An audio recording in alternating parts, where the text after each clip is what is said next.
understand what's going on with us, we do need to go back in the history, because we are not the first, but very likely not the last civilization on this planet. And more I started to dive in the past, more amazed I started to become with the incredible achievements that all civilizations were able to reach. But at the same time, I was really shocked, and I'm constantly surprised how quickly they disappeared. So today's talk is focusing on the roots of civilization, and allow me to share with you a couple of slides that I prepared as a starting point before I introduce two of my incredible colleagues who will share their points of view and hopefully provoke you to the point that you will join the discussion as well. So in our preparation talks, we realized that there is so much material that I will make already an announcement now, that we decided to split our discussion in two parts. First one today on the roots of civilization, and a week from today on the 24th, which is a new date, we will discuss what can we use from the old civilizations and learn about ourselves, and is there really a potential for the new civilizational paradigm to appear. So today we're focusing on fundamentals, on the learnings from the past, and next time we will focus on today and tomorrow. So just briefly, in Ecocivilisation think tank, if I can call it that, movement started last year basically in March, where the first model appeared, but then really engaging with the general public in an open space. We started in May. And since then, there are 4 different content streams started to emerge. First was Ecocivilisation Talks. Then the youth proposed that they need a bit more concrete elements to see what is today already, what they can do today already in order to start building the blocks for the ecocivilization. So that's how Ecocivilisation in Action, focusing on circular economy, has started, and we've had now 3 discussions already. And it's also a monthly event where we focus on the real stories that are out there and the learnings from them, and share them to encourage others to engage and deliver something for circular economy. Then we launched Year of Ubuntu at the end of last year. Also, it emerged out of the discussions and the model, and one of my colleagues that is quite familiar to this, 𝘂𝗲𝗽𝗍𝗂, she put Ubuntu in her leadership model, and we started to explore that. And I met these 2 beautiful, great ladies from Zimbabwe, Molly and Cheney, and we decided just to launch the Year of Ubuntu and bring the wisdom of Africa to the global community. So that is running also on a monthly basis, and it's bringing some incredible stories forward from Africa and from around the world. Something that is really new, and I'm glad that Ramit is today with us. So I will ask him just to say a word or 2 about a new setup that will start in March. We will call it Global Open House. And Ramit, please go ahead. You are the best person to tell more about this new stream starting in March. So before I talk about that, I need to say this out loud. I think you've got us addicted, Violetta. You've got us addicted to these kind of conversations, and the Global Open House is really just me being selfish and us being selfish to have even more conversations for hours on end, right? That's the idea of the open house, to give all of us who are on this call, all of our colleagues, all the people that we know who can benefit from these conversations, a space which is safe, where they can say what they want, where they can speak their mind. We will not be recording it. It's something that will remain private amongst us, with no predefined time limit as to how much we will talk. But just a place where everyone can come in, ask their queries, talk about what's important to them, what's worrying them, what are the thoughts in their head, on which all of us can comment on and talk about and share our views and experiences with them about what's relevant for them, right? And I think it's, as I said, I think it's being a bit selfish. I hope that all of us are selfish in that sense. One place where selfishness is actually good, to want more of these conversations to take place altogether. So I'm really looking forward to having conversations with all of you on this call, and for you to be asking more and more people to come in and join in those conversations where it's going to be a lot of fun. And we take from the conversations that you're going to have today. So Stefan, Alexandra, the wonderful things that I've heard you speak previously, and I get a sense of the kind of knowledge that we are going to get today, to take on from those conversations as well, ideas, thoughts that emerge from an eco-civilization talk, to take that also forward and have people express their views on everything that they hear you talking about today and on the 24th. So that's broadly what we're looking to do. Perfect. Thank you very much, Ramit, and I hope you will enjoy the journey today as well. So in 2021, we have somehow loose agenda, because we've learned last year that some incredible things emerge on the spot. But these are sort of the topics we'd like to explore, and how do they potentially behave in a new civilizational frameworks.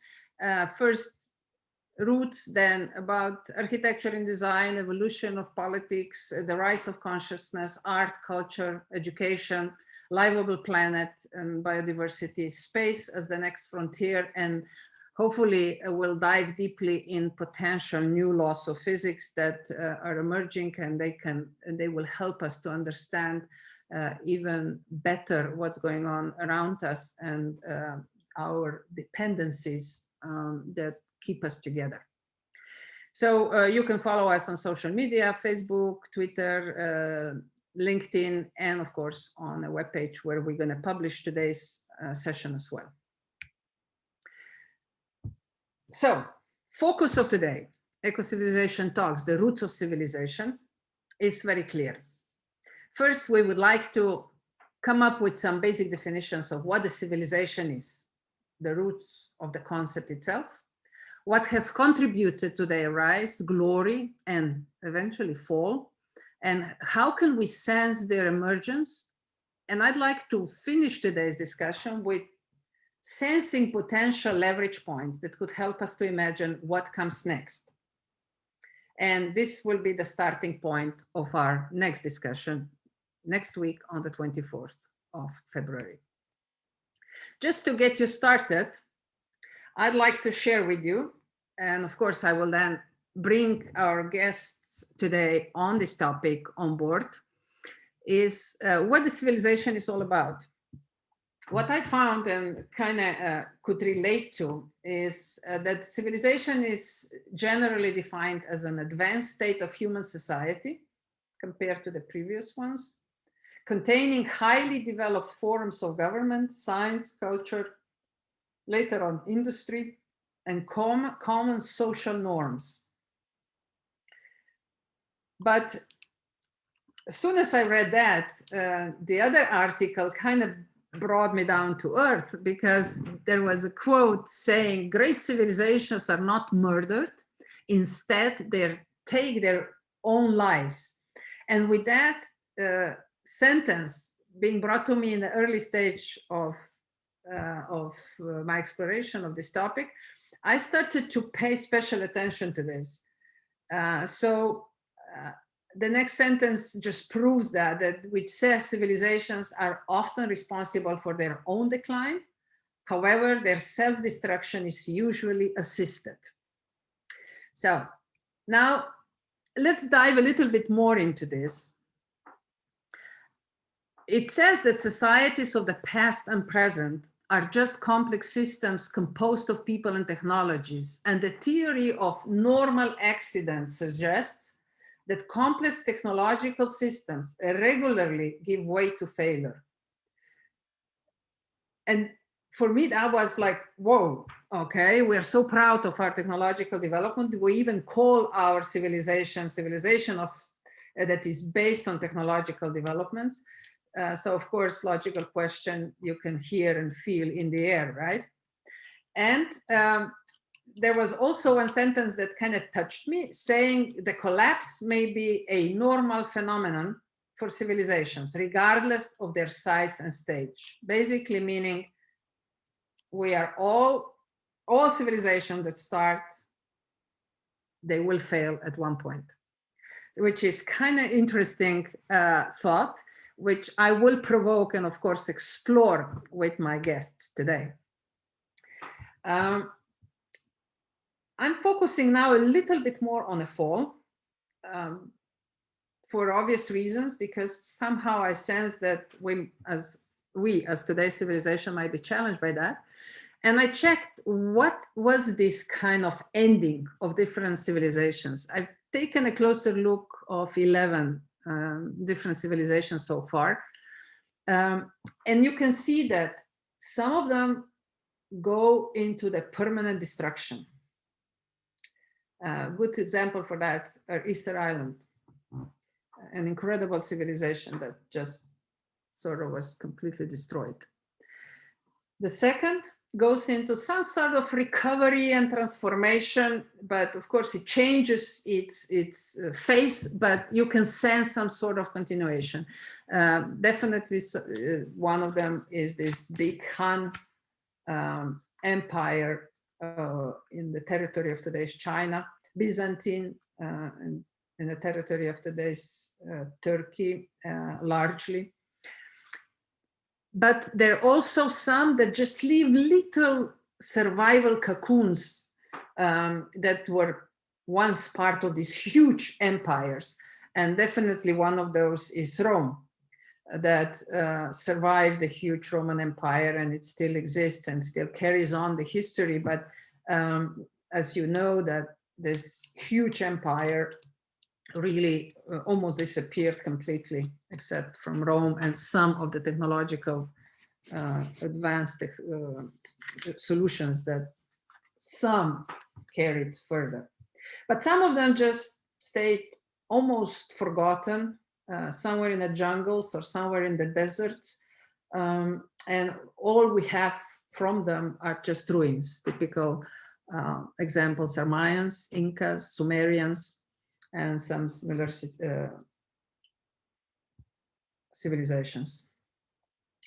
And at the end of this sort of a bit more zoom on fall of civilization, I'd like to share with you one more thought, which says that collapse can be defined as a rapid and enduring loss of population, identity, and socioeconomic complexity. Public services crumble and disorder ensures as government lose control of its monopoly on violence. So basically, many civilizations can be looked through the efficiency of governmental management of governments, and especially how they deal with the violence, either internally or at their borders. So all these are interesting thoughts, and I cannot but compare all the time or think about the situation that we are currently in. To complete this list, these are the most oftenly named reasons why civilizations fail. Climate change, I hope nobody is surprised, but climate change has often been the reason for the disappearance of civilizations, even the most mighty and most advanced ones, like Sumerians, for example, were. And that is, of course, the reason for that is that when the climate change happens, that substantially destabilizes the society.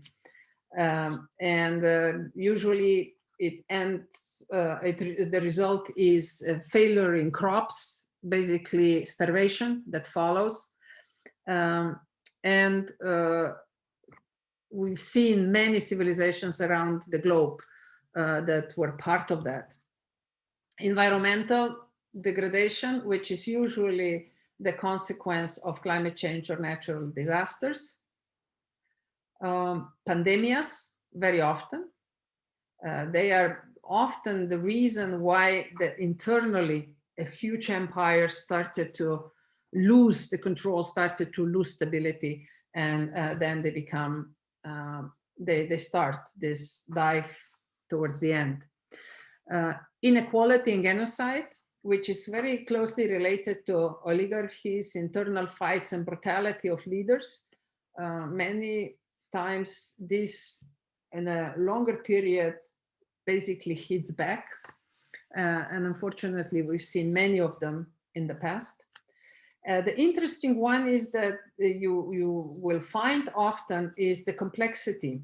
More complex the systems are, more likely is to face the point where they cannot manage themselves and they fall.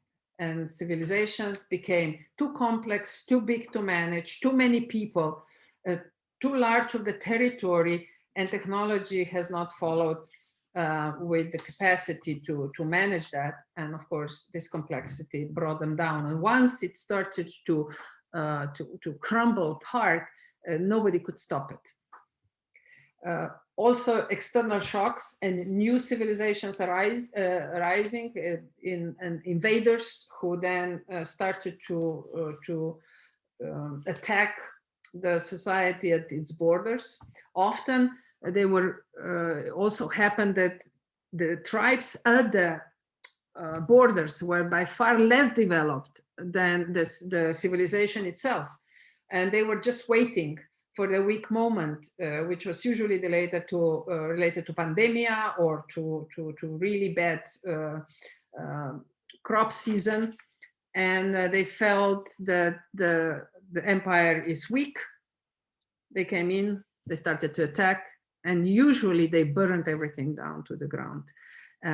All the books, the cultural artifacts. So we've seen over and over again this total destruction of the previous civilization, and several times it happened that the nature took over, either the jungle or the desert, and it took 200, 300, 400, 500 years before it got rediscovered by some anthropologists or some even just regular people.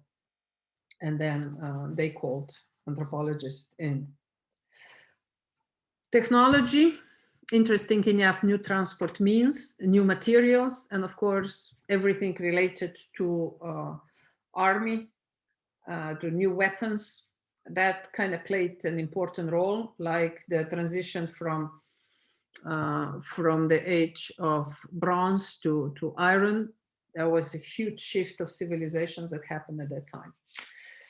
But we also have cases where this change happened just randomly, bad luck you would call it, or we as today's humans could not really understand or see bigger picture, and we just call it bad luck.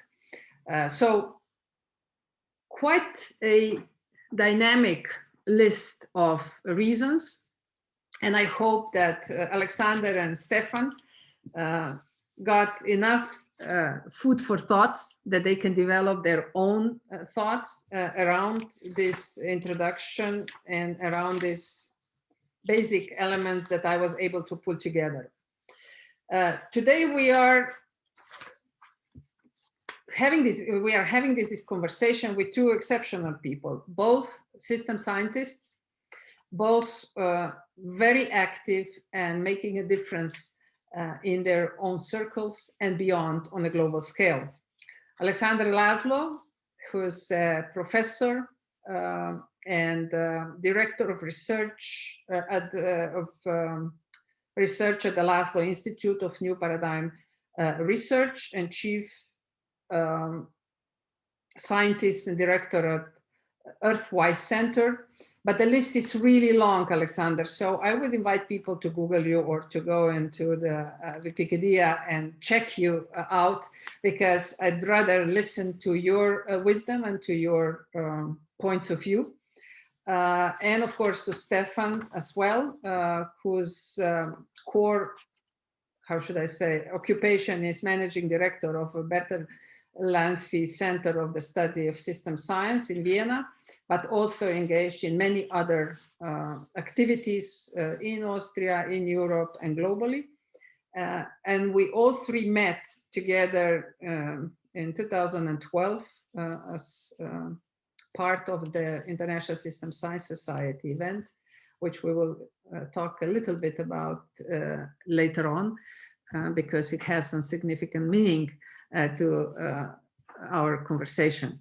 But without further ado, let me go back to the screen and ask Alexander to take over. And of course, Alexander, what do you think about all this data or information that I shared on the past civilizations?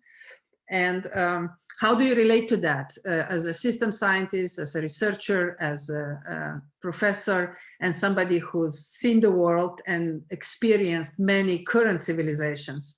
Go ahead, Alexander. Well, thank you very much, Violetta. And what a delight it is to be here and to be thinking together with you and with everyone who is here and who's thinking about this and maybe watching this at another time, but really trying to explore, what does it mean to be alive in today's day and age? And what does it mean to be part of human civilization, right? What does it mean to be a representative of this human civilization on this planet at this time? And these are heartfelt questions, at least for me, in this time. And I think, Violetta, what you have shared in your preamble here, some of the ideas, I think are very important as exactly stimulators to help us think about what is happening in this process of change at the global level, but how does that also impact us at the individual level? How is it possible at the individual level that we can relate to a global civilization or the emergence of a global eco-civilization?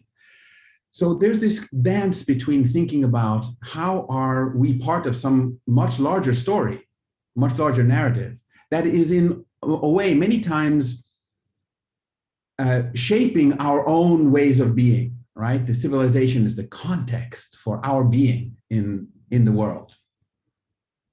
And at the same time, this civilization has emerged from human activity systems. So we're going to come to the systems perspective and why that's important. But the challenge then is to think about what can we do individually and collectively to help emerge. One of the words that we use often in these conversations is to help curate, you know, like a curator of art in a museum, right? Not that sometimes is a politically charged position, but I'm not looking at the political aspects of being a curator because there's a lot of pressures on the curator to do things. But I'm talking about the curator as an artist, really, an artist who brings to life the art of the museum by positioning it in certain ways. So in a way, we are thinking now, if you look at that, how are we curators of life?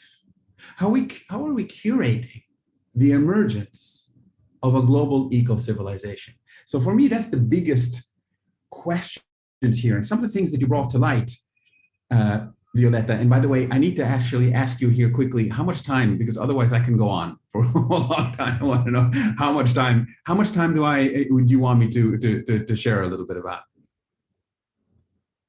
Go for it. Okay. Go for it. And I will interrupt you and bring Stefan at the right time.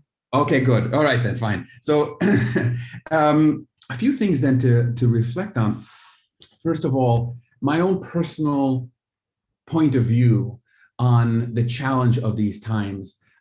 I am convinced that the challenge and the opportunity for human beings in the 21st century is to evolve a kind of collective consciousness, but to really make it collectively engaged. This is why it's so beautiful to hear the initiatives around the Year of Ubuntu, for example. This is the kind of initiatives where we can begin to cultivate this ability to think and respond and sense, not just think, but also sense together. I am convinced that, if we're looking at this from an evolutionary frame, right, that the evolution of consciousness has led us to a certain point now where we can actually be conscious of evolution.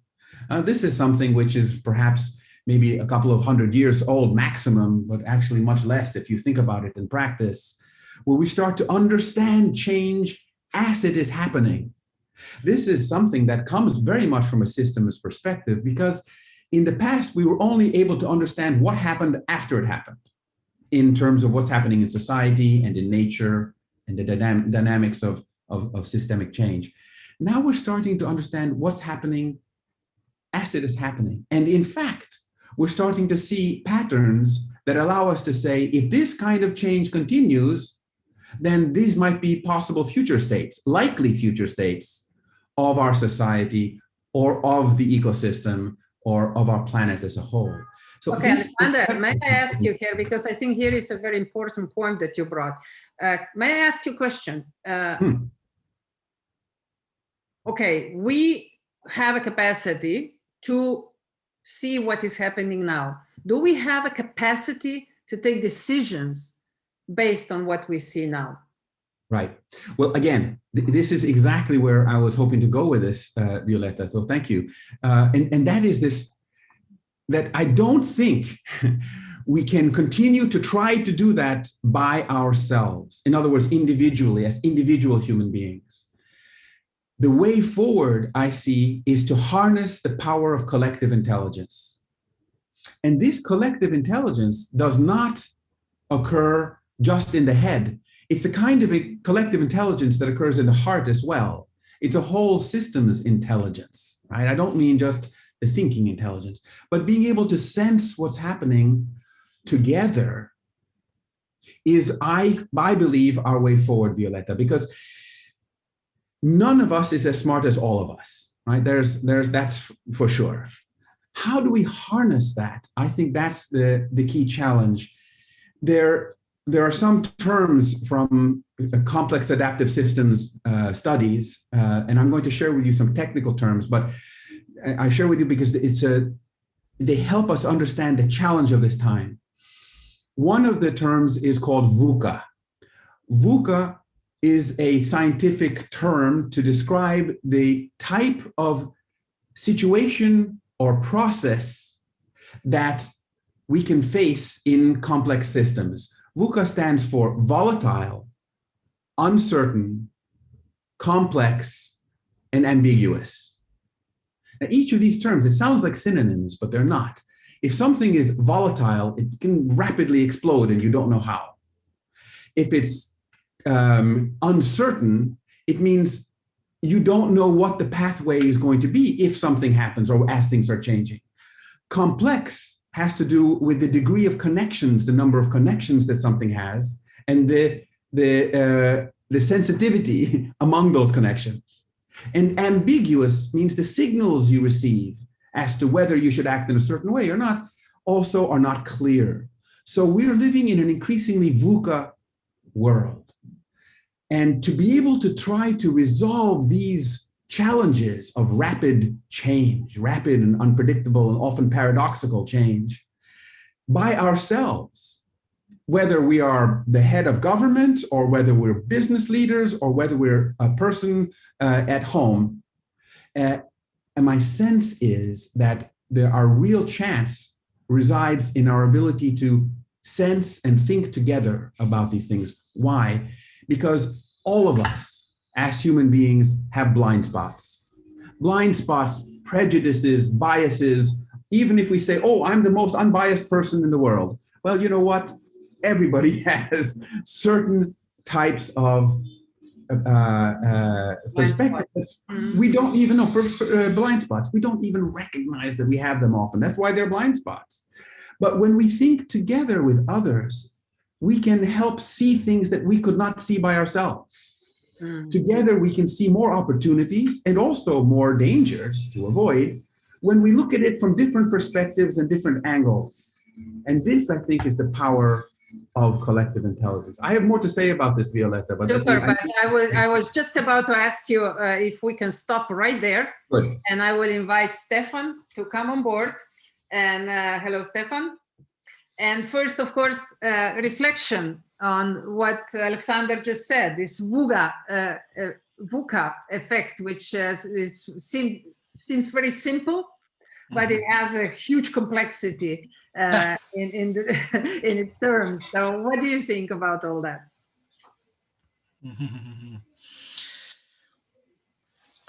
First, thank you very much for the invitation. Second, what I really like is, and this might be the bridge now from what Alexander said, that in 2012 when we met, that was such a starting point of the togetherness, of the thinking together, and then actually to co-create together, not only advances in our individual thinking, but also, I think, in some collective actions even. So this is indeed key. So you think we were able to take the blind spots away by engaging and thinking together? Some. And of course, the moment we move forward, there are, of course, new insights, and thus there are new blind spots arising. But this connectivity of the one person consciousness with the more than one, many connections is, I think, a key to perceive and also to recognize, and then later maybe when you said decide. But this is the positive attitude. This is my personal positive experience with this story. But I must also always think that alongside this story that we share together, I did meet a lot of people who are not as optimistic about the opportunities, the manifolds of pathways you can actually experience, but they find it challenging, more than challenging. In some cases, I have met a lot of people who would say, especially the volatile uncertainty, complexity. I'm not touching even the last point, but only these three sometimes create an aversion to the extreme that there is a closing towards the environment, which is volatile, which is uncertain, which is complex. And if this happens not on an individual basis, but now let's say on a collective basis, and must not be the whole world, but just let's say a society in a smaller town village, and this can also be, of course, as a feedback. It can reproduce itself, and this is what I'm now building the bridge to what you said before, Violetta. When the decline of civilizations or societies, when you have it a little bit smaller, like let's say a town, they decline because an open system becomes a closed system, we would say in the system sciences. And the moment you close, and you can start, I always like this thinking from oneself as a system, because we are the most beautiful system, as complex, as volatile, as uncertain as anything else in the world, right? But you can experience this from yourself, from your own viewpoint. If you close, if you are like, oh my God, this is too much for me, like the complexity of relationships, the complexity maybe also of social-political relations that you have. And I don't want to be connected anymore. This is when decline has its opportunity to step in, and unfortunately being reinforced maybe also to become also a reality. And so this is where I think we should, as individuals and then as collectives, be super aware of this fact of the differentiation between the necessity of an open system being a living system and the let's say, kind of, I wouldn't call it the pattern of a closed system becoming a dead system, as long as we are biological systems, by the way. We are not stones. Yeah, right. Stefan, when you describe this so nicely, from the smaller to larger to, yes. to huge communities or even societies and civilizations, learning about all the causes that brought huge empires. We're talking about huge yes. empires. We don't have any country as big as those big empires in the past today. So do you think we are actually capable of grasping that level of system thinking as a society, and really understand that maybe something like that can or is happening to us? Yes, I do think so. Otherwise, I wouldn't stay in my in my own consciousness, nor would I actually be able to act in this world if I wouldn't have this. And I call it certainty, not hope, no vision, certainty that we are able to do that. But we do need to have the awareness first that we must. There is no question about would you like to. There is a choice. It is exactly what Alexander said. What I find also very interesting is this evolution of consciousness. So first that we as humans became, as far as science tells us today, maybe I'm wrong with that, so maybe science is also wrong with that, but that we as humans became the first entity to be aware of oneself. And later we became also aware of our, first our deeds or our actions with others, but later then even that our emotions and our values that we may not express directly through actions also have an influence on the development and the evolution of systems. And now, and I think this is really also a path of evolution, we are even aware of the evolution itself, like the change as it is happening. And we must be aware of it, of course. And if you ask me, are we capable? Yes, we are, because we have we are favored by our own physiology, our psychology, and further beyond, new paradigm of research. But as we are favored, we must learn it, we must cultivate it, we must curate it, and we must curate it with oneself, within oneself, sorry, and then also, of course, again, through a very, I would say, sorry, this is now my value system, through kind interaction with others. Also curate it together and cultivate it together, and then we are able to. But Stefan, let me challenge you here a little bit. Sure. Maybe Alexander as well, and maybe every one of you, because after this we will open the podium for a discussion to get your feedbacks on what you're hearing.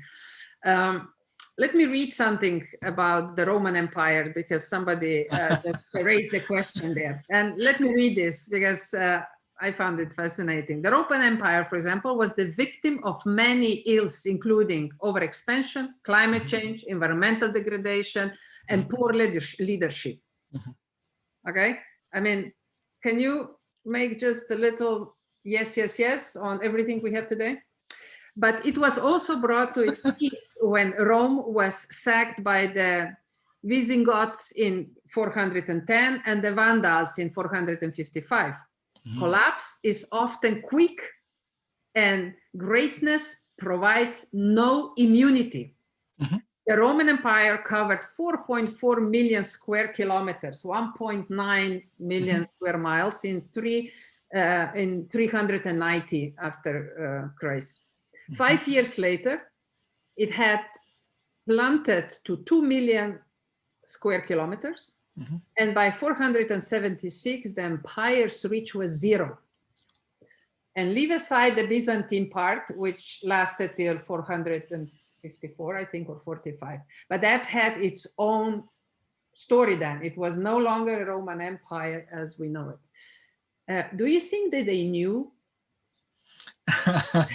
Well, may I? So there were some who knew. We're talking about only one lifetime. I mean, one. No, it's clear. I think your intention was now also to make a comparison to the present state of our social and technological and economic current state of affairs, right? So yes, as we once shared also together, my personal story until 2012, being let's say a curator of science, which I am in my profession, I met a lot of scientists who said the following to me: Stefan, we are doomed. Like, it's over, right? We know it. We have seen it in the numbers. Okay. And then I was like, oh my God. And I always ask this one particular question: why are you still doing research? I was, as a person, as a human, I was interested in, why are you doing research? When you know that it's over, like, this is it. And the answer was puzzling, but truthful. Well, I just want to know how it came so far. I will write about it. And the books may not be written anymore because they all knew that after the decline of a civilization, as you explained before, even books are getting lost. And I was like, God damn it, that's not a purpose for life. So these conversations, no kidding here, were my trigger point of asking the question: if we are aware of the possibility of the decline, or not a decline, oh no, the possibility of a disaster, like super, it's over button, I don't know, coming from the 80s, I'm like atomic warfare. Or climate change, yeah. Oh yeah, now it's climate change. But if I am aware of it, and this was an individual question I asked myself, can I get actually also in this position of not only understanding, but also to alter? At that time I would call it alter, today I would call it create other conditions so that this is not a super disaster. And gladly I met on this path other people like you, like Alexander, many more. And so I know now, I call it certainty, confidence, that there is a different path. And the path starts, of course, with the awareness that I don't want to be a television watcher of this disaster drama, but I want to be a purposeful human being who spent a little lifetime, which is the presence of all time, meaningful for myself and others. This short as this. I mean, this is really powerful, Stefan. Thank you very much. Let's stop here because I will ask everyone to ask themselves the same question as Stefan asked. And before we go into an open discussion, Alexander, your reflection. Yes, I can now put my hand down. Thank you. Absolutely, this is fascinating, and not just in a kind of academic way. This is the moment, and these are the opportunities that we have now. I think there really is an inflection point. What in the system sciences we would talk as a bifurcation point. Right? And you asked, Violetta, so in the past, for example, with the Roman Empire, and could they have seen that? Do you think they knew? You asked. You know, I think that they did know, but in certain ways. How did they know? They consulted oracles.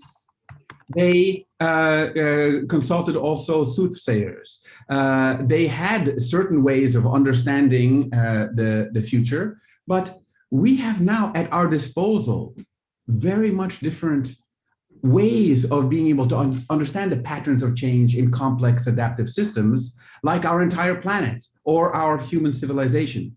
And we can start to see those patterns. Now, it's up to us if we, in seeing those patterns, throw up our arms, like Stefan was saying, and say, oh, forget it, we can't do anything. Or if we then try to utilize their hope, empathy. I think what Stefan was talking about in terms of the capacity for empathy and the power of kindness, I think is key for making the kind of shift that we're looking for now.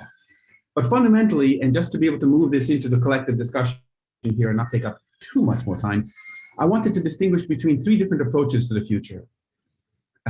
One approach that we have used classically is a prediction. This is a deterministic approach.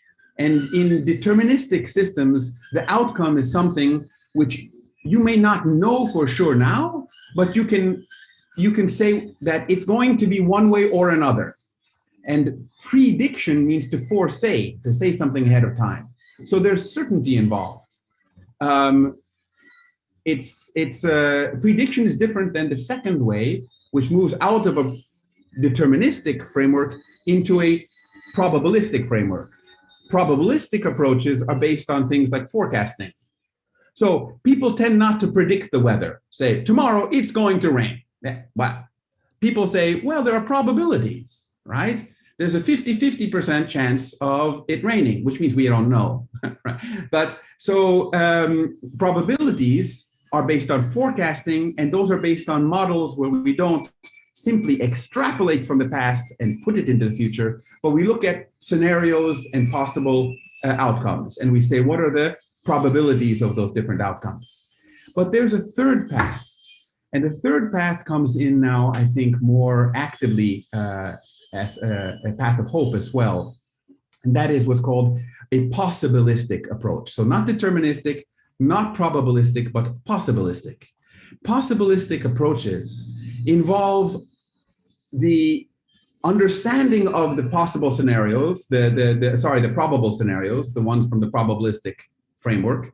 But instead of just being prepared for those probabilities, we seek to actively, consciously shift the probabilities, to influence them, to skew the probabilities through our actions in the present.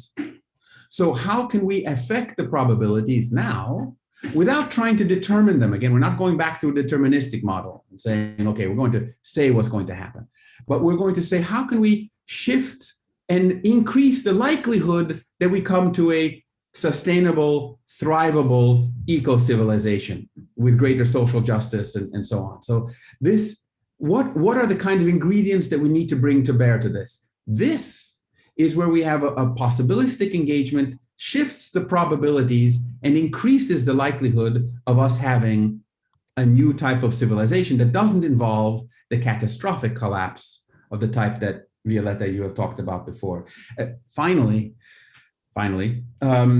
it's the difference between adaptation. So conscious evolution, right? So it doesn't mean that we are going to predict what we're saying. Again, it's not deterministic, but once we are conscious of evolution, maybe we can learn how to make evolution itself conscious. This is something Stefan was alluding to in the evolution of our ability as a species to be able to be involved, a player, an actor in the dynamics of evolution. And I think this means shifting from our notion of adaptation. When we adapt the world to us, which is basically the history of Western civilization up to today, we adapt the world. We can live in the North Pole and the South Pole. We know how to live underwater, even in aqua farms. We can live anywhere. We can even live in Slovenia. It's amazing. So, so we can adapt to all kinds of environments. And the problems with this is if we do this in a way that just adapts the world to us, we are not in balance. And we come out of balance, and hence the climate crisis and all kinds of other things. There's another shift, which might mean adapting ourselves to the world, where we say, okay, I want to have zero impact. I want to basically adapt myself to what's happening entirely. And I'm going to eventually go back into the caves, have no impact. That's not necessarily a path for evolution either. But the third way, again, is adapting with, not adapting the world to us or adapting ourselves to the world 100%, but learning how to adapt with, to co-adapt, to co-create, co-emerge. And this is the lessons from nature. So an eco-civilization would be based on these kind of feeling, this kind of sensing, this kind of empathy with living things as well. So we learn to create a narrative of co-adapting, of adapting with. I think that's something we can do again through the powers of collective intelligence. Thank you.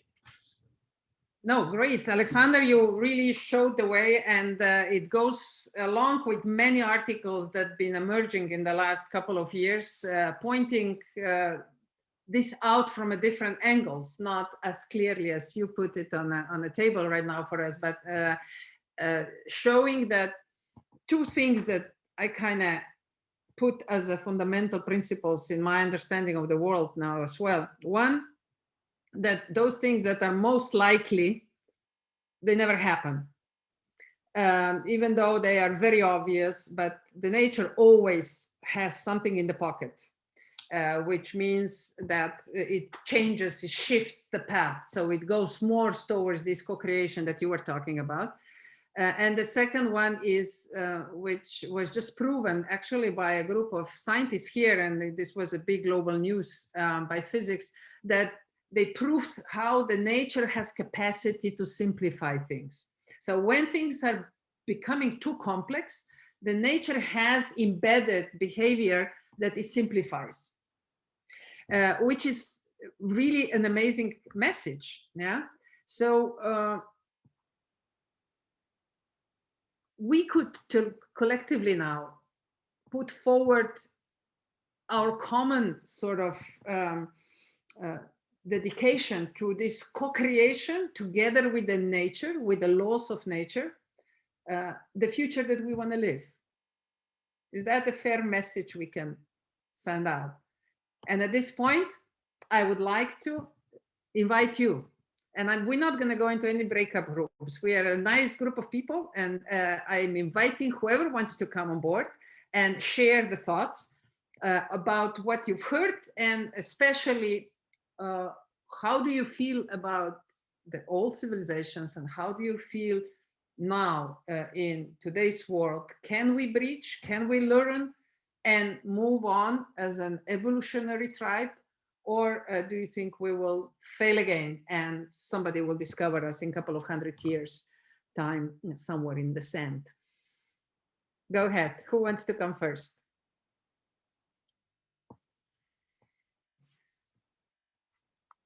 You always need to call somebody. Pedro, are you still with us? I'd love to hear your comment, and please unmute yourself. Pedro is a professor at the university in Porto. We've met, he runs this incredible network, BEAN network, which brings together people from Brazil, Portugal, and Britain, and of course, everybody else that they consider their friends and colleagues, together to innovate, to discuss the innovation ecosystems. And as you can see at the back, he's promoting the event that is coming this year, and that the Portuguese presidency also, they will host one of these events. Please, Pedro. Well, thank you, Violeta, for the introduction.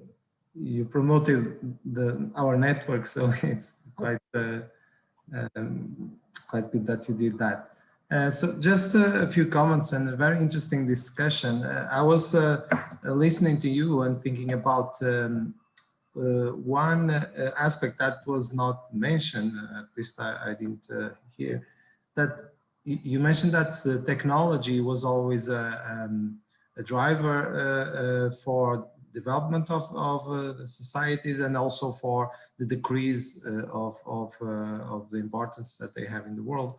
But not only the technology, but also the resources. I think it's very important to remember that a lot of the development was linked also to the availability of the resources that the territories have, and that's most of the times was what drive people to conquer other territories in order to get access to the resources that were available in those territories. So this was one aspect that I think it was important, and also the talent that you have available in a specific period. So because at least going back to Portugal history, you can see that at one time it was quite important to have people with skills in naval engineering and developing technologies for all the endeavor that we took 500 years ago. And but then when this changed and this was not so important and so relevant, we probably should develop other talents, develop other competencies, and that's probably what kept us from being on the top of civilization. So maybe these are just two contributions that I would like you to comment. Thank you. Super. Thank you, Pedro. Anybody else? Martina, what do you think about all this? Martina is coming from, she's a high-end consultant in the pharmaceutical industry, and she's also a system thinker. So what do you make out of this? Well, this is really, really great stuff.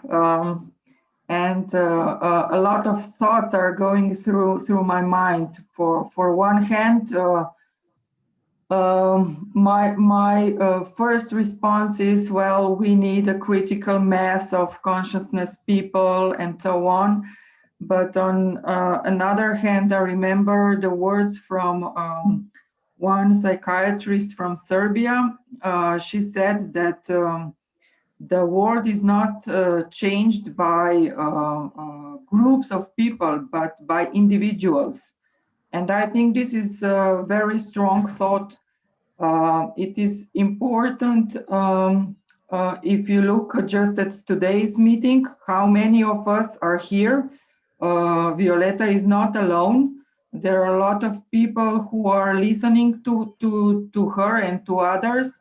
And everyone is doing something and making impact in their own community.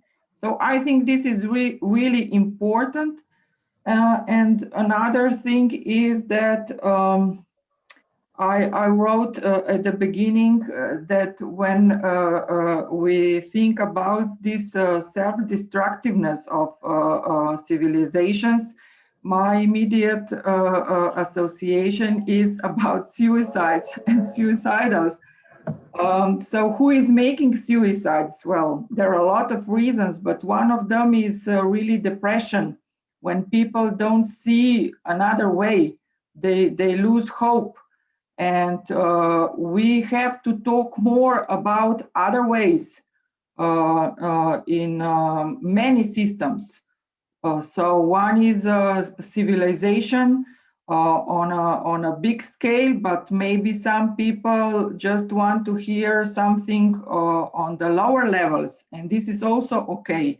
So I think it's important to bring new ideas and new thoughts on many levels, not just saying maybe, okay, some people don't have this level of consciousness, for example, or this high level of thought, but we have to accept whatever the improvement there is, it is okay. I think this is really important to embrace any change in the way we live, we communicate, we work, we organize ourselves. So these are my first thoughts. No, super, Martina. And this is something I think Alexander, and when I'm following this conversation that that Ramit has with several of you, Yes. it is truly the invitation to all of us that we inside ourselves find the strength to walk the path that we want to walk. And just today, one of the colleagues from system science community just started a discussion on how truthful we are when we speak. And invited into some very simple tests, but it is fascinating how often we just don't bother, just don't bother saying something else, confronting our friends, confronting our family. And I think this is something we need to learn, that this is not bad, that this is something that we all need in order for the truth to come forward, that we can actually act out of the, as Alexander said before, honesty, love, compassion. And here we need to help each other. And that's where we then open the space for collective to emerge without any barriers. So thank you, Martina, for this. Sorry, just one thing. I think this is really important, what you said just now, because this is really the sign of depression. This is the first sign to think about suicide, when you are not coming with your conflicts, inner conflicts outside yourself. So this is the first sign, and we have to address that as a society, that people who are not coming out, this is really a sign of collective depression. So we have to address that. Yes. Super. And Ramit, would you care to just quickly summarize this great discussion that you've had with Alexander and with Stefan? Yeah, so no, I think the broad principle around that is something that we've discussed previously as well, Violetta, that our world is very fast-paced today, right? And that's one of the major problems, is that all our colleagues, our youth, people working in corporations, in the government, wherever they may be, everyone's got these objectives that they need to meet on a very tight timeline, right? Which doesn't give them the space and the time to breathe, to be able to have the kind of conversations that we're having, to be able to go back to their past, let alone civilizations, but to go back to their grandparents and their great-grandparents, right? And to try and see what they were doing, what they were thinking about, and not going back centuries back, which of course they can do as well, but even what's available to them in their own families is not something that they're able to utilize because of the fast pace of our world. And the major point that I think that we were trying to make on the chat was that it's not just doing it for yourself, but trying to help others do it as well. Because the moment that you realize that this is something that's important, at least for all of us on this call, we need to try and make more and more people realize the same thing as well, right? Yeah, so that was really the crux of it. If someone has more comments, because I've got one more point that I'd like to make. Please go ahead. Right. So one of the things that I find quite fascinating when at least I hear about civilizations and I read about them, and not just them, again, as I mentioned, like our fathers and our forefathers and mothers and grandmothers and so on and so forth, is the fact that everyone feels that their generation is different and is unique, right? So it's the same thing with civilizations. Every civilization feels that they are the greatest civilization, that they're the smartest civilization, the most advanced civilization. At the time when they are in the presence of now, yeah? Yes, exactly, exactly. So whether it's generations or civilizations, we all feel that way. And I think somewhere that's what history teaches us, is that, just recognize the fact that, you also may end up facing the kind of things that previous civilizations did, and recognize that, no, you're not the most special or the smartest or the most advanced or whatever it may be. It will always be relative, right? And it's that relativity that sometimes we end up missing. And that's also perhaps a reason why we don't go into our past, because we believe we are better, right? It's a bit risky, but I've seen a lot of people succumb to this idea where in their minds they believe that they know better, and that's a risky place to be. So that's another thing, and I'd love to hear what Stefan or Alexander have to say about that, and if they agree or disagree with this thought process. This is great. Alexander and Stefan, write this question down because I'd like to hear a few more people, but this is something that needs to come forward because, and those that have the duty to bring these topics forward are Western civilization, because we were very destructive in a way.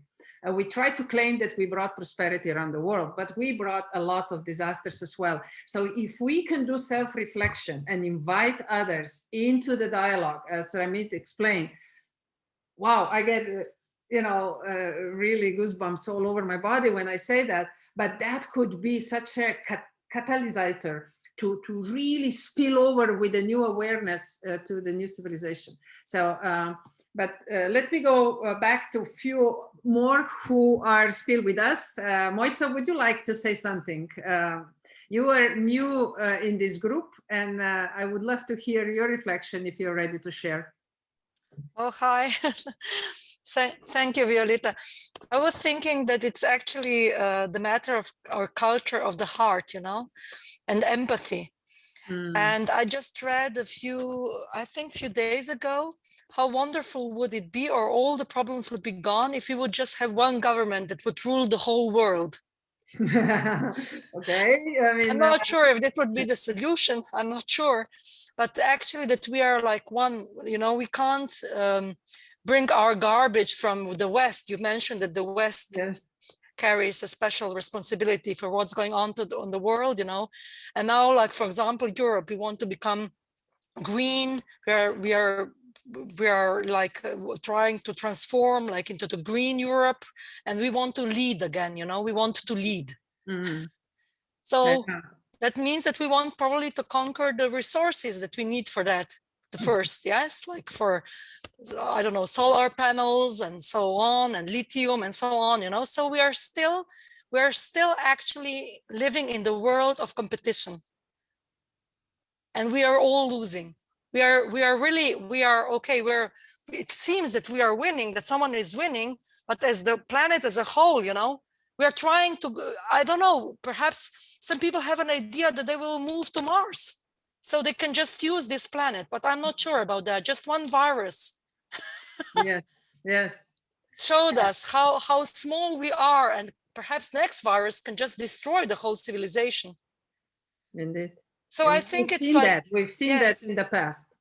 So I think like it's, I don't know if it's even so intellectual, this saving the planet. It's more like how to develop our empathy and really feel that we are all one. That we are like the drops of the water or whatever, and the whole universe is really in each and living being on this planet.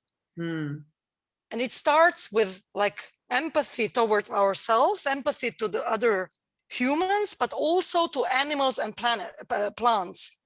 Because if we would be treating them equally, I don't say that they have the same consciousness, but if we would treat like plants and animals with the same respect, that their life is sacred. Sacred. Yes. I think there the change would start. So I'm really going now to another dimension, but that were my thoughts while we were discussing that, and this is really, and this empathy, I think it starts with changing the school systems. Even today's, I have a daughter, and she said, Mother, the schools are training us just to obey. Even if they are the hardest schools in the world, you don't have time to think. You just have to repeat, and you just have to study and study and study, and then you're looking for the job, and you think that you should be lucky that you get a job by Amazon or wherever, and you work for 20 hours per day, and you just look at KPIs. 𝘂𝗍𝗍, you brought something very valuable to this discussion, which is the thought of possible global civilization. I wouldn't say country, because identity of local communities is the richness of this world. So we will have self-organizing units, but we possibly can discuss on the 24th this chance for new global civilizational paradigm, which will have a special relationship with the planet Earth as a whole. So let's explore this further. So thank you very much for this very welcome. But what I want to say is that, yes, you know, the most educated people on this planet, they lack often education of the heart. Mm. You know what I mean? It's like how many researchers are they really researching the most important problems of this planet? How many money do we really invest in such things, you know? So it's really, we have this like best universities of the world, but yes, are they really the best if we look at the holistic approach? If we, yes. you know? Yeah, Moitza, let's stop there because there's you open up so many elements. I'd like to narrow them down, but the messages are really good. So this is exactly why we have this open global open house, because we want to bring this kind of discussions that go broader and explore our capacity to understand. Yeah, not just to think and know, but to understand as well. So, but I'd like to hear from maybe Alicia. Alicia is from Tobago. Am I right, Alicia? Hi, yes, I'm in Trinidad and Tobago. Yes, I'm so sorry, I've been in and out. Tell us your inputs. All right. I had quite a few questions. Very interesting conversation, I must add. My first question is, we spoke of blind spots, individual blind spots, and based on the presentation that was made, I forgot the gentleman's name, he spoke to co-creation and, you know, us solving the problems of the world via the means of co-creation. And my question is, when we co-create, how does this blind spot factor in to the equation? And how is it that, how do we know? I mean, when we co-create with each other, and I figure with the universe around us, our environment, how much closer will we get to solving the problems the way they ought to be solved, if we sometimes as a collective may not even be aware of our collective blind spots? They hear you. I hope they will respond. Okay. Thank you very much. This is a very deep question, actually. Thanks a lot. So maybe Vesna, you've been awfully quiet. I'm not used to that. Do you have some thoughts that you'd like to share with us? Vesna is calling from Japan. Yeah, hi everyone. I really enjoyed this conversation. Just to share some of my thoughts. So personally, for me, it's quite hard to comprehend that our civilizations would just vanish. But I'm also curious how to define civilization and how that civilization change, because sometimes some changes happen, and if I'm thinking about the global changes now happening, for example, climate change, I do not believe that the civilization, maybe the whole civilization would vanish, but it would change. So I'm also curious, for example, is our civilization changing? Are we same civilization, or did we change? Are we different civilization? And yeah, when will we become another civilization? So this kind of steps. And yeah, another thread that I'm sensing is the technology, so the artificial intelligence that I was reading about the power of artificial intelligence. that can basically outperform human. This sounds very scary to me, and I feel like this can really have power to do the major changes. That's all from me. Thank you. Very good. Thank you, Vesna. Just the questions are, I mean, straight to the point, but just to share with you that, for example, there is nothing left of Mayan civilization, nothing left of Inca civilization. Have you ever heard of Hittite Empire, which was a huge civilization in Africa, or Han Empire, which coexisted with Roman Empire and about the same size, the same population, and also at the same time kind of went down almost to zero. So it's probably hard for us to understand that we could disappear like that, or Sumerians, you know, until we found those, you know, a couple of years ago in clay written messages. We didn't even know it was a myth or reality, but it was one of the most advanced civilizations on this planet Earth, and it disappeared, you know, like nothing, vanished. So I'd like to just bring this awareness to the table, that we hopefully are stimulated to do what Alexander and Stefan were discussing, that we actually get together and create this collective awareness and consciousness, and then get rid of the blind spots and really foster, curate the spillover into the new civilizational awareness without going into this complete destruction. But so we have a few more, Meta, Alia, and Susanna, and Maximilian. Would you like to come in and just quickly say a word from your point of view? Maybe Alia has, Ramit provoked you saying about the grandparents and grandparents and the history of the family impacting your perceptions. Maybe you can unmute and just say a word.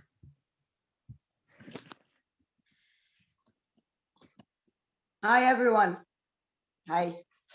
First of all, it's my first time listening to you guys, and I'm very much inspired. So thank you, Violeta, for reminding me of the event today.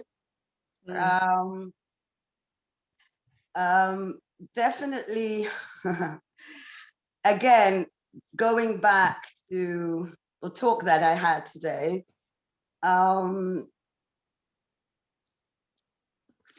I'm not sure it fits into the system science we're talking about right now, but of course, I'm coming from my individual perspective and I'm listening to you guys. So, okay, what can I say? First of all, today I talked about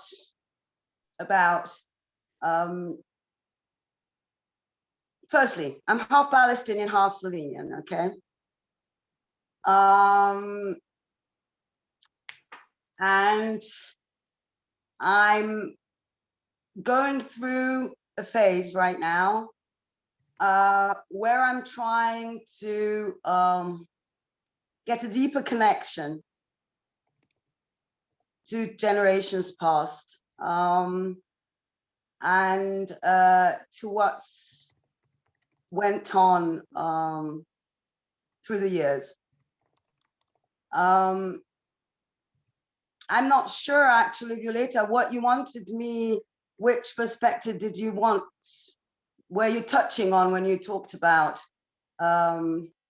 previous generations and being aware, you know, what your families were going through, and integrate that wisdom and those the things that you'd like to transform with the full awareness. That's what Ramit was referring to, that we don't even need to go to 10,000 years before Christ. We can actually just look back to our families and maybe do the integration of those experiences and come as a whole through into the next step in our life. Exactly, and I'm going through this exactly what Violeta is talking about right now. Not very early in my, one would think one does this earlier, but I'm going through this now, and through certain practices that I'm going through right now, I'm kind of touching the surface. Actually, it can be scary. it can be very interesting, and it can be very inspirational also. So I'm in a place right now where I am looking for, I'm not going to say answers, but more for maybe visions or some kind of manifestations in a way that might help me understand certain things. So super, Alia. yeah. Thank you. Thank you very much for sharing that. That's exactly where we are going, right? Integrating, yes, integrating and going further with much richer. And if I may just attach what I'm talking about to what Vesna was saying earlier, I think it was Vesna. I couldn't agree more. From my perspective, I was, you know, when you're in the head a lot, you're up here a lot, as I have been, that is probably more difficult. But once you open your heart, or at least work at it, then it helps a lot. So yeah, I agree with Vesna a lot. Thanks. Maximilian just started an interesting discussion in a chat. Maximilian, would you just maybe go one step further and just share with us, do you believe that EU can really build this collective awareness and move from exploitation to curation and co-creation? What's your thought on that? Yeah, hi everybody. Sorry, my camera is not working. Yeah, I believe that the EU can be a platform for exactly that kind of change that we are trying to see. The thing is, it has to rid itself of colonial thinking and certain neoliberal structures that immediately, as soon as you want to become a leader in something, that is to the disadvantage of someone else. I think especially Europe can be like we are potentially doing right now, start off platforms in which different ideas are circulated that push past the paradigms of the past. I see Europe as an essential place for us is exactly this academic development, this cross-national, international academic development. Yeah, my comment was more focused on this idea of civilization and the idea of an eco-civilization. It's also my first time joining the talks here, and from Stefan's and Alexander's comments, especially regarding the idea of cultivating this this higher collective intelligence.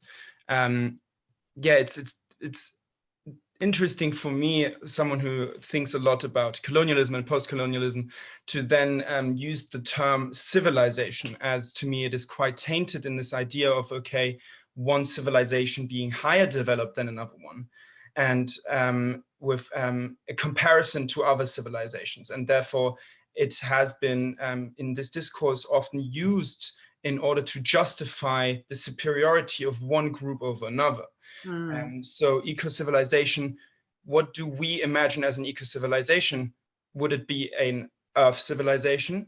Would it be different civilizations competing for how eco-civilized they can be?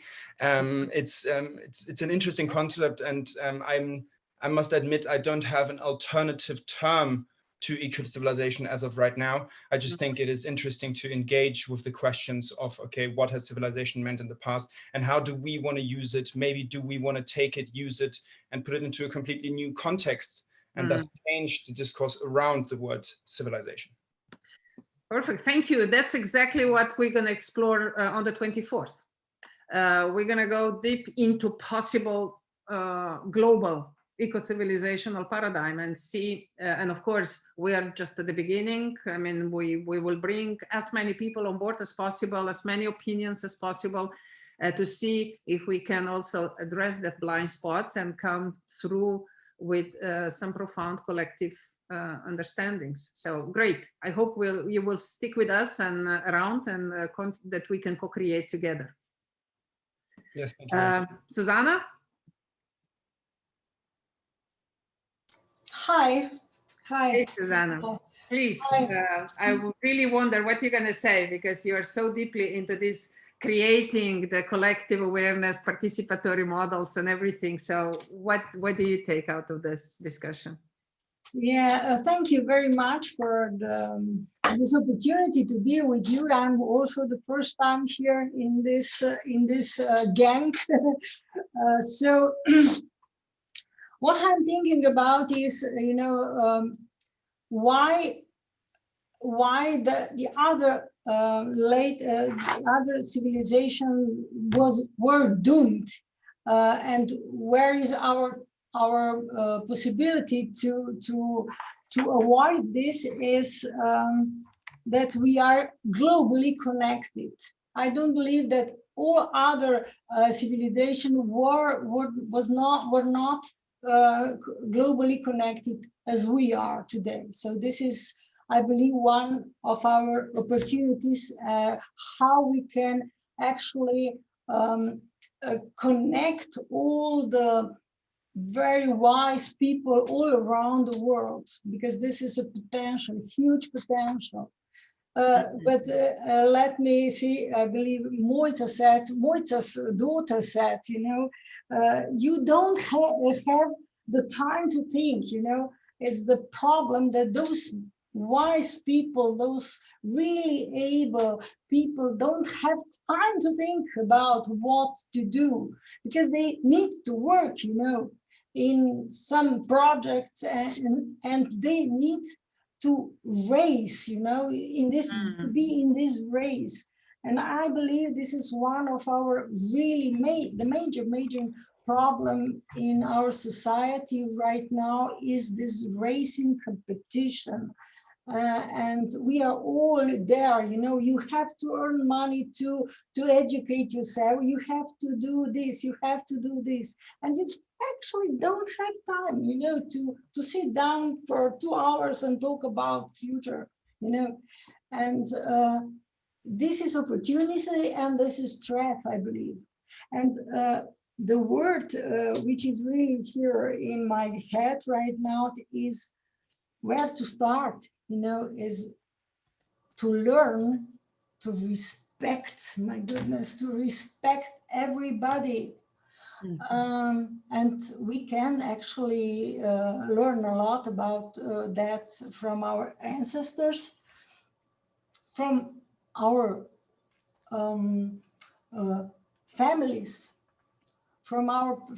that respect is the first word, you know. You need to learn, you know, the meaning of it. And together with empathy, it goes together, you know. You can't separate those two terms. So yes, in this sense, I believe we are not doomed. I choose not to believe that this society is doomed. I believe we have a lot of potential to get through this, but the system we are here, you know, this challenge for more, you know, it's killing. We are actually suiciding. It's suicidal mission, to be honest, really. I agree on that. If you see how we are exploring everything, everyone, you know, as a whole, you know, we are eating each other, you know, and the planet Earth. So yes, we are in this corridor. If we do not aware, or if you don't say how stop, it's not the right way. So yeah. Okay. Super. Thank you, Susanna. We will let's continue to engage, because that's exactly where the strength of the collective comes from, is that we care. Yeah, that we care. Yeah. Super, thank you. I have Alexandra from Canada. Please, Alexandra, you were waiting patiently. Yes, thank you, Violetta, and thank you everybody for everything you shared. I find it really interesting and mind-provoking, your thoughts, and I must say, especially what 𝘂𝗲𝗀 said around connecting the heart and educating our heart more than our mind. I've been living in Canada for 8 years now. I'm from Austria originally. And while here in Canada, I've been really trying to connect with Indigenous people. And that's what I want to bring forward today is here in Canada is a big movement around Indigenous knowledge and revitalization of Indigenous knowledge. And that's a worldwide question too for UNESCO, for example, who try to bring Indigenous knowledge at the same level as Western scientific knowledge. And I think we have so much to learn from Indigenous knowledge as when it comes to going back to how can we cope with problems, how can we connect our heart and our mind, and how can we be connected with the bigger us, which is around nature, which is the plants, the animals. So the Indigenous worldview is very much connected through the heart to everything around us, everything that exists. So I think there's so much to learn that we really have to push for bringing this Indigenous knowledge systems at the same level as scientific knowledge systems when we talk about a new civilization, or I don't like the word civilization either. But yeah, thinking of a new world, a way to be all together, I think Indigenous people can teach us a lot. So that's all I want to say. Thank you. Well, thank you very much, Alexandra. And you just provoked one of my thoughts that maybe the Western civilization can be curated when we touch base with our indigenous knowledge, because we in Inquisition time, we basically castrated everything. So maybe there is one way to go forward, because it's not only Canada and Latin America and Asia and India that have indigenous knowledge. Europe used to have it. So it's time to awaken maybe that as well. So thank you very much for bringing this forward. And we have one more. Meta, would you like to come in?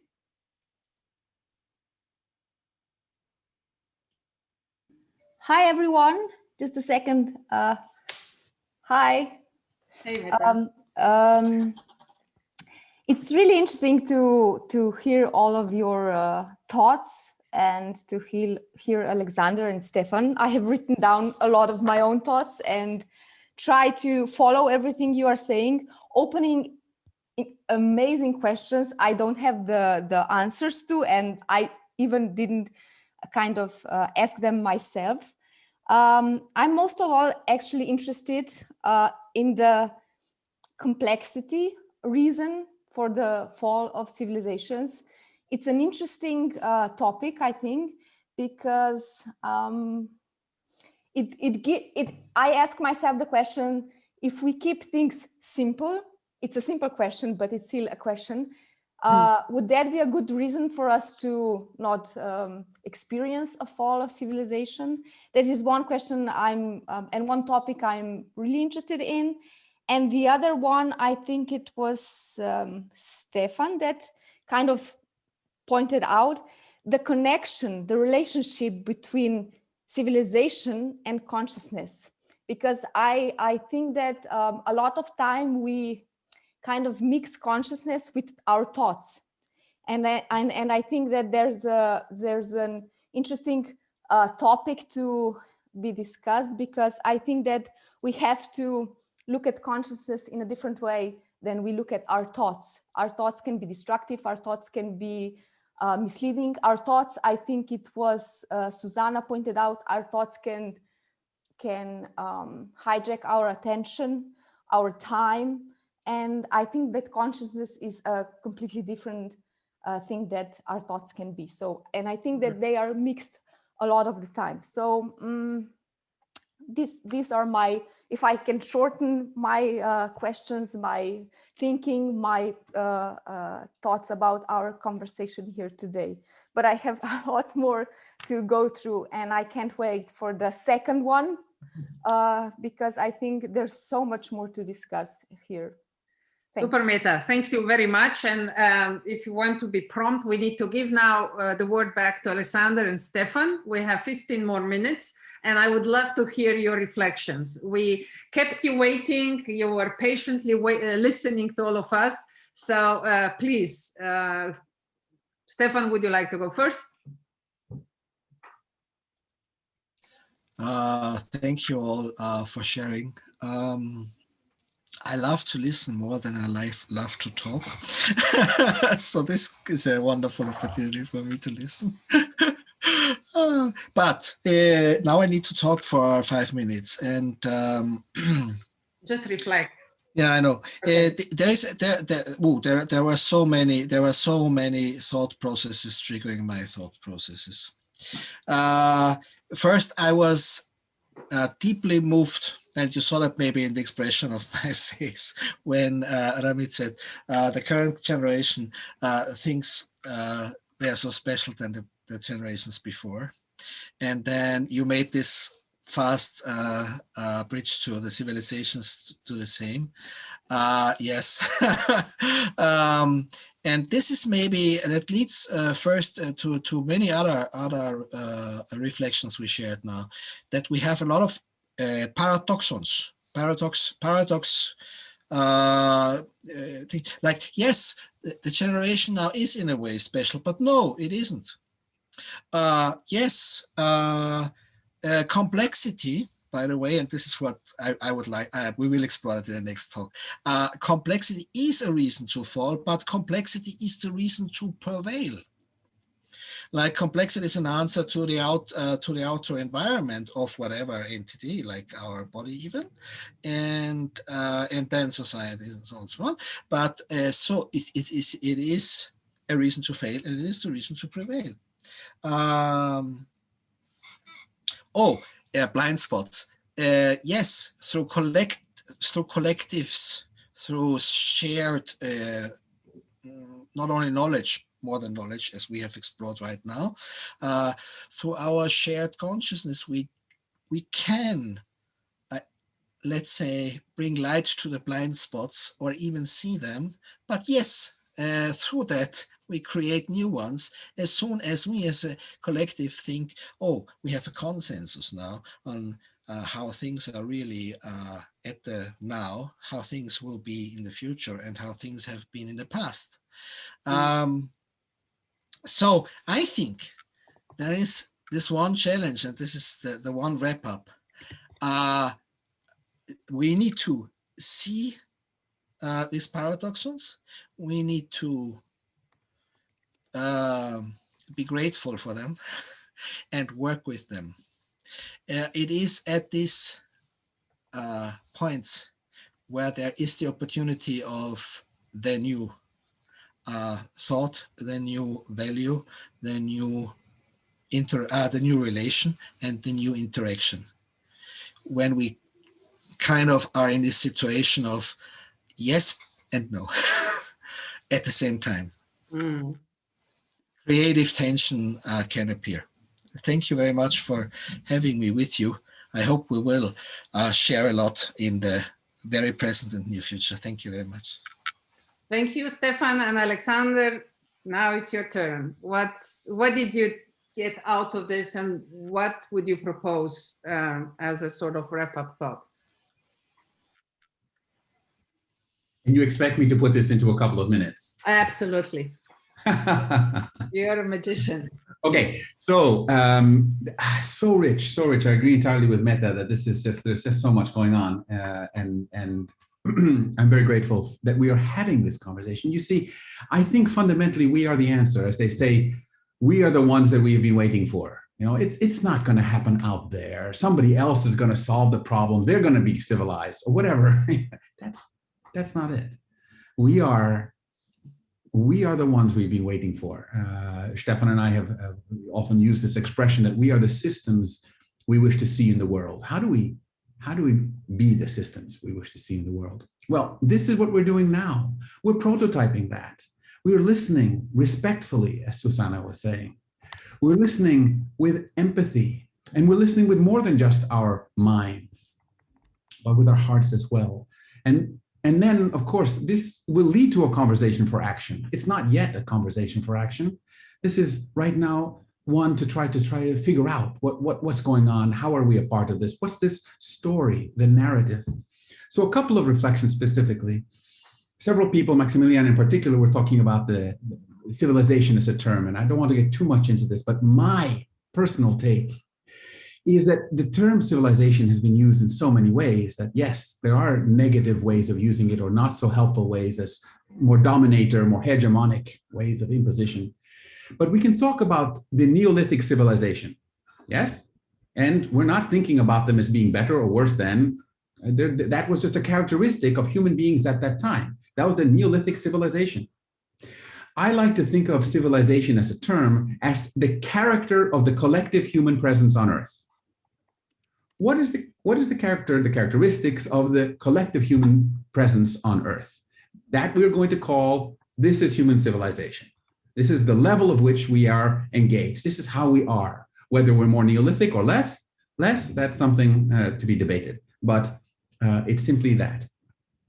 In terms of technology, several people, Pedro brought that up to begin with, but I think it's important to understand also from a systems complexity perspective that bifurcations, this kind of pathway where there's an inflection, where you can either go towards health and happiness and wellness and wholeness, or towards disaggregation into component parts, falling apart, degradation, the fall. That's often called a bifurcation. These are not the only two paths, but they're big choices.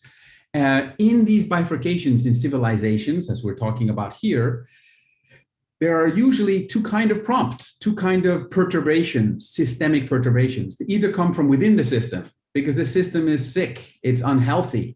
Let's take a human being. You can have something that doesn't allow you to continue to live as a viable organism, whether that is a disease, something that takes over you, a cancer or something, that can be also a cause for your ending, right? So that's an internal prompt, that's internal to the system.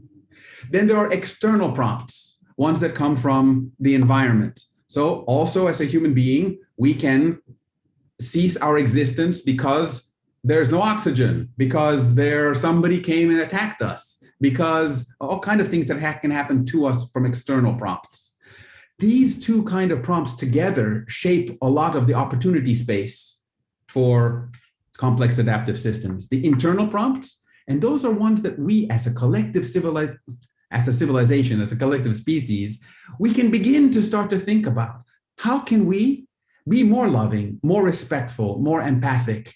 These are things that are up to us. If we are sick in the sense of being not respectful, being abusive, being disregarding others, then there are things that we can heal.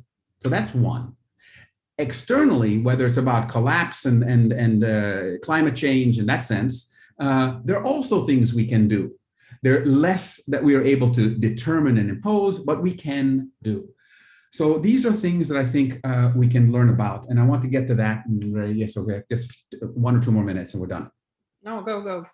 I think it was, yes, Alexander was talking about coming back also with some indigenous perspectives and bringing in the wisdom of things we already know. A lot of this does not require us to develop systems complexity, some special new way of looking. No, in fact, it means to remember ourselves, bring membership back into, remember ourselves in the great hoops of life as part of this big narrative of being and becoming. There is a prophecy that comes from the people of the Andes of South America, the Pachamama prophecy, which talks about the eagle and the condor. And the eagle and the condor prophecy says that we have been living in a time now for many, many years where the eagle and the condor have not flown together in the sky. But now is a time where once again they will fly together. The eagle represents the northern countries. It represents very Western ways of looking. It represents very focused view, high technology, high ability to grasp and to make change and to manipulate the world, the environment, and so on. Okay, the condor represents great spirit. It represents this bird that soars above all other birds, that can see the big picture, that it can integrate all of nature, and a sense of wholeness and a sense of being. The idea that in this prophecy that the eagle and the condor will fly again together, I think is very powerful. And it does mean that a new being emerges, not one that has one eagle wing and one condor wing. You can't fly that way, right? But we can emerge a new way that integrates and transcends, like Stefan was saying, that brings these ways into being in a whole way that is truly transcendent. And so finally, this has to do with Ubuntu, has to do with interbeing. Thich Nhat Hanh talks about interbeing. It's a whole different sense, not just all of us together, being together, but the being that emerges among us. There is a beingness of us, an usness. What is that characteristic? What is the master that is emerging here among us? Not the master that controls, but the master of capacity, that greater intelligence that is our collective intelligence. If we listen into each other, and this comes back to something that Alicia was asking, how do we use that collective intelligence to leverage or to see our blind spots and to see past those? There is no formula for this, but if we listen with our hearts and we engage with respect, then maybe we can find our way forward together, because I do believe that the only way forward is together. And this is something also that Susanna was talking about. We're a global species now. That's different than in the past. But for this, it's not sufficient to just do something. Just being an individual. Martina, who's left, was mentioning something about how we can be, individuals and take action. It's not sufficient to just do something, anything. We need to actually do things together that are future creating, that are opportunity increasing, and that are life affirming. If we do things that have this spirit and guidance in it, then there are no limits to what we can do and what we can become together. There aren't. And finally, the last thing, I said finally already several times, but now I mean it. The last thing here is I'm amazed when I think about Homo sapiens sapiens, right? That's supposed to be what we are. And I think I don't know what the Latin for Homo sapiens idiot is, but we often are not very, very wise. And the things we're doing to each other, things we're doing to nature, the things we do to ourselves, it's frightening. It's suicidal in many ways. So how then do we transcend this? And I think a new literacy is needed. The literacy that is not coming from being able to read books and understand texts. Well, that's great. We have that. Let's not forget that. But how do we read nature? How do we read life? How do we read each other? And how can we be read and be listened to in this process? It's a real listening and reading with the heart. It's a different engagement. And this can be brought into schools. It can be brought into personal practice. It can be brought into perhaps a new eco-civilization. Thank you. Aho. All I can say. Thank you for this fantastic wrap-up. I was trying to capture your comments in a comment line, and we will save this file as well and bring it back next week as an opening statements. And of course, the comments from all of you, because they were really, really inspiring, opening up the space, creating much more space for us all to continue to engage, think, feel, and imagine. And I hope that we will be able to continue this discussion next week, when we will bring a new colleague on board, 𝘄𝗶𝗿𝗹𝗶 from, he's somewhere in between Zimbabwe and South Africa. He will join us in the discussion, bringing his rich experiences from the South African part of the continent. And I'm sure that we will be able to explore even further what we used as seeds today.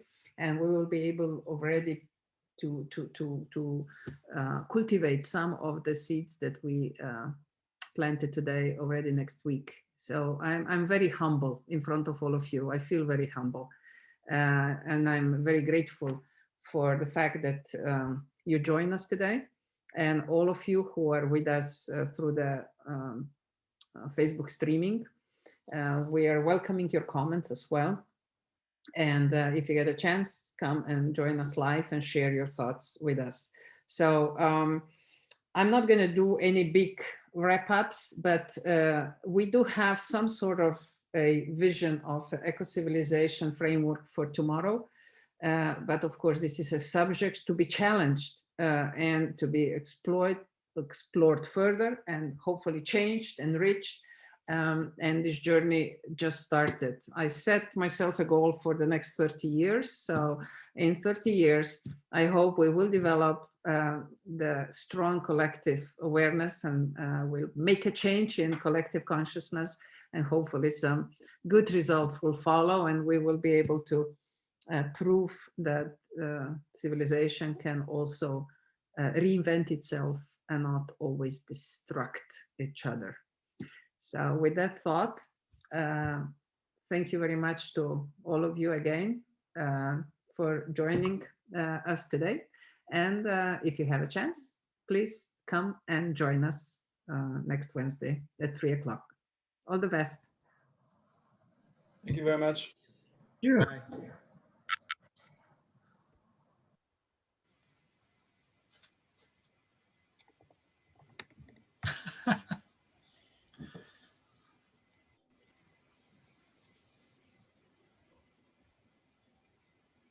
Just stayed back to say thank you to both of you, Stefan and Alexander. It was absolutely fantastic.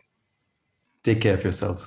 Thank you, Ramesh. Thank you, you too. Thank you very much. We'll see you next week, hopefully. And then, Yes. of course, we're looking forward to your open global open house discussion, which you could see that there is indeed a big need for an open discussion that is out there and allows us to explore different directions. So that was a great idea.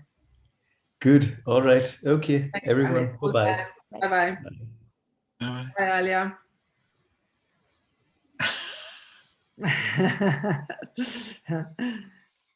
Ciao, Alicia. Hopefully we'll see you next week.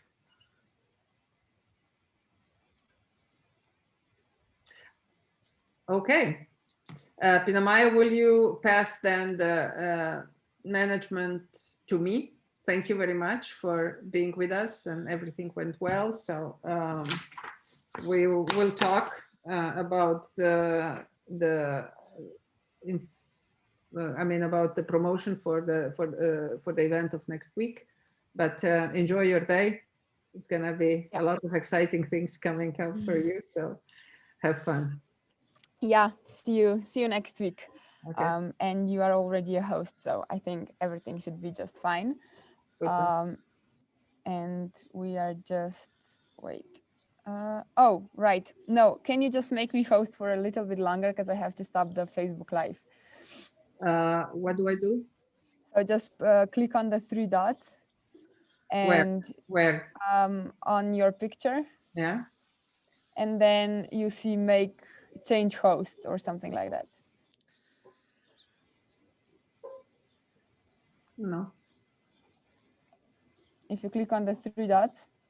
Yes, I did, but there is no option change host. Maybe it's down there. No, at yourself. So you have to do it on your picture. Yeah, but it doesn't. I don't have that option. Okay, so the alternative is under participants, in the participant list, go to Pina's name, and on the right, you will see more, and click on that, and then there you can go make host. Okay.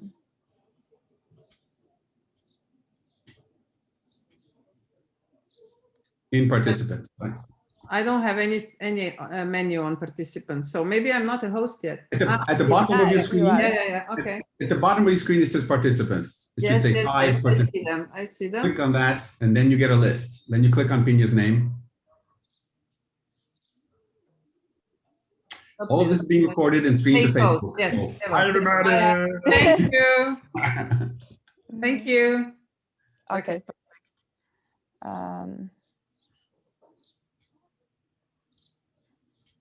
And you may want to gently also invite Alicia out of the room.